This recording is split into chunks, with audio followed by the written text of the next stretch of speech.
Ապրիլի 9-ից 10-ը Հայաստանի Հանրապետության զինված ուժերը Իրանի Իսլամական Հանրապետության զինված ուժերի հատուկ նշանակության ստորաբաժանումների հետ անցկացրել են զորավարժություն։ Զորավարժությունը ենթադրում էր Հայաստան-Իրան պետական սահմանին տեղակայված սահմանային անցակետերի վրա պայմանական ահաբեկչական խմբերի հարձակումը չեզոքացնելու գործողություններ։ Պարոն Շահնազարյան, մամուլը ինչպես արձագանքեց սրան եւ մենք գիտենք, որ սա երկար սպասված զորավարժություն էր, փորձագետների համոզմամբ Հայաստանի Հանրապետությունը այսպիսի զորավարժություն պետք է ավելի շուտ անցկացներ։ Նաև այս շրջանում Ադրբեջանի կողմից եղան սադրանքներ սահմանին, էլի որոշ փորձագետների, ռազմական փորձագետների կարծիքով Ադրբեջանը դիմեց այդ քայլին, քանի որ իրեն դուրս չեկավ այս համատեղ զորավարժությունը, ինչպես եւ Թուրքիային դուրս չեկավ։ Այս խոսակցություններին ինչպես են արձագանքում ռազմական փորձագետները, տեղի, իրանական եւ ինչ գրեց մամուլը։ Մամուլը, ես ասեմ, որ դասական ոճով այն ինչ որ կար անդրադարձավ, այսինքն տեղեկատվություն այդ զորավարժությունների մասին, թե ինչ է տեղի ունեցել, ինչ փուլերով է դա տեղի ունեցել զորավարժությունների ընթացքում դա էր, բայց ես ուզում եմ հատուկ ընդգծեմ եւ կարեւորեմ Իրանի փորձագիտական շրջանակների արձագանքը այս զորավարժություններին, որոնք շատ հստակ կարևորում եւ ողջունում էին այս զորավարժությունների կայացումը, որպես այդպեսին սա առաջինն էր Իրանի եւ Հայաստանի միջև։ Ես նշեմ, որ վերջին տարիների ընթացքում Իրանի փորձագիտական շրջանակները բազմիցս էին խոսում նման զորավարժություններ անցկացնելու եւ ընդհանրապես Իրանի ու Հայաստանի միջև անվտանգային ու ռազմական ոլորտներում համագործակցության անհրաժեշտության մասին, սա առաջին ծիծեռնարկն էր ու փորձագետները միանշանակ շեշտում էին, որ սա հստակ ուղերձ էր թե տարածաշրջանային, թե արտատարածաշրջանային այն ուժերին, որոնք ցանկանում են անտեսել Իրանի կարմիր գծերը, որոնք հաշվի չեն առնում Իրանի կարմիր գծերը տարածաշրջանում եւ որոնք փորձում են այսպես կոչված խաթարել Իրան-Հայաստան սահմանը,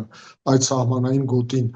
որը գոյություն ունի եւ որը ռազմավարական շատ մեծ նշանակություն ունի ինչպես Հայաստանի, այնպես էլ Իրանի համար։ Փորձագիտական շրջանակները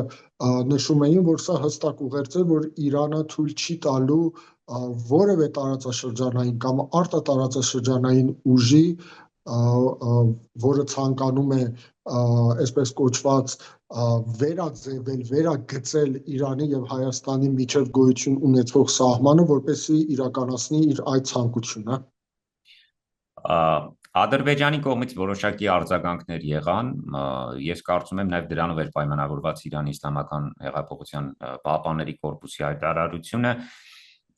իսկ մամուլը ինչպես արձագանքեց կամ նույն փորձագիտական շրջանակները ինչպես արձագանքեցին թուրքական, ադրբեջանական որոշ այս ցնցումներին կապված հենց ասեմ ձեզ, որ իրենք հստակ մի բան էր նշվում, որ այո, պարզապես ասում էին, որ մեզ համար հասկանալի էր եւ ակնկալելի, այսինքն կար արդեն այդ կանխատեսումը կար, որ թե Բաքվից, թե Անկարայից ջղաձգորեն են արձագանքելու այս ամեն ինչին, որովհետեւ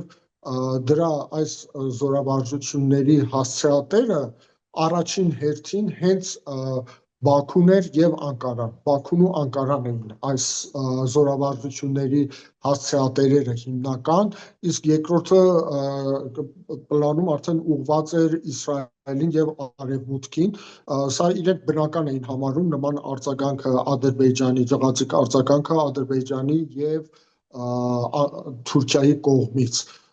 Եվ հենց այդ շրջանակում էր դիտարկվում այն խոսակցությունները, որոնք գնում էր այսպես կոչված դրանից հետո Ալիևը արեց Իրանի հետ հարաբերությունների խնդրի մասին, արկա խնդիրները, որոնք գոյություն ունեն, թե Իրանը ինչ քայլեր պիտի ձեռնարկի Ադրբեջանի հետ հարաբերությունները կարգավորելու, այս բոլորը դիտարկվում էր հենց այս համատեքստում,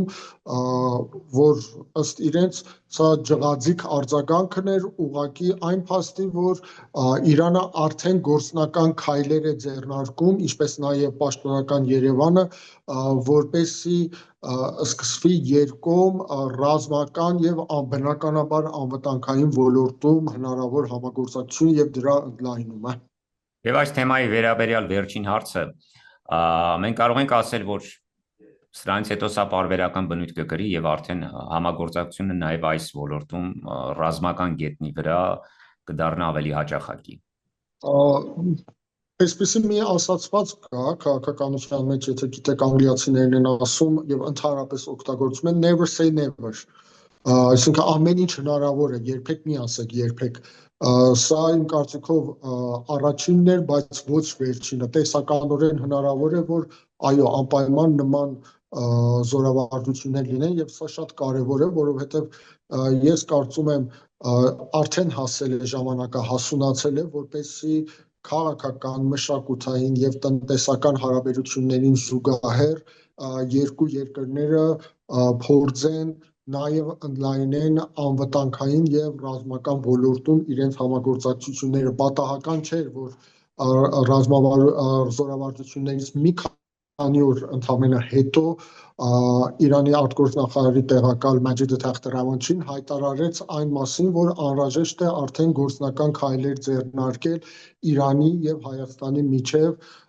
ռազմավարական, այսպես կոչված պայմանագրի հռչակագիր, հիմա ինչ որ կուզենք ասել, փաստաթղթի ստորագրման ուղղությամբ։ Սա նշանակում է, որ իրանական կողմը լուրջ մտադրություններ ունի երկկողմ հարաբերությունները բարձրացնելու շատ լուրջ ռազմավարական մակարդակի եւ այս հարաբերությունները նման մակարդակի չեն բարձրանալու, եթե այդ այսպես կոչված պայմանագրում, համաձայնագրում, փաստաթղթում ներառված չլինեն եւ նկատի չառնվեն անվտանգային եւ ռազմական ոլորտներում համագործակցությունը։